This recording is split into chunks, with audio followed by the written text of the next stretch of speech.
Hej, mit navn er Jesper Buch. Det ved du nok godt. Men det er de færreste, der ved, at jeg har en tvilling. At jeg har en tvilling. Det har sin fordel, når man er iværksætter. For eksempel har jeg aldrig arbejdet 80 timer om ugen. Vi har bare arbejdet 40 timer hver. Men det har også sine ulemper. For eksempel, hvis man er uenig om en investeringscase. Som OhNo, en pæredansk tech-virksomhed. Fjollenavn. Fjolleprodukt. Hvad fanden laver du? Jeg skal have et ind til byen. Det skal du så ikke. Jeg har en co-driver. Det er nok til mig. Altså, du mener, den fjolledems der? Den intelligente trafikassistent? Ja, det mener jeg. Du har aldrig brug for hjælp, ja? Og hvad fanden laver du egentlig derom? Kør nu bare.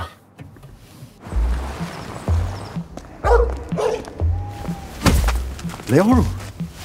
Bliver du bange? Ja, for det ansigt der. Har du set dig selv? Har du set dig selv? Har du set dig selv? Har du set dig selv? Har du set dig selv? Var ikke dig, der synes en tryghedsalarm var fjollet? Nej tak. Den beholder du bare. Hold nu op, jeg ved, du har en. Og du går forkert. Kom nu. Vi bor hernede. Så dumt, mand. Det her er June. Verdens mindste hjertestarter. Hvorfor så lille? Fordi så kan du have den med alle steder. Bil, taske. Så må du ikke finde den jo. Jeg kan i hvert fald ikke finde den, hvis du skal bruge den. Du har fundet en god investering. Ja, ellers så sad vi jo ikke her og lavede reklamefilm for dem, kan man sige. Jeg har ikke sagt ja til en reklamefilm. Nej, men jeg skrev under for dig. Er det så også dig, der har skrevet under på de her skodreplikker der? Kan du se, hvad jeg mener? Snotskov. Der er fandme en grund til, at jeg har slips på, og han ikke har. Og så tror jeg, vi er færdige nu.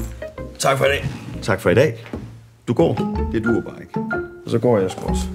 Du fumler rundt. Altså, det er jo mig, der løfter det hele. Nej, det er dig, der er piveringen, faktisk. Hele dagen.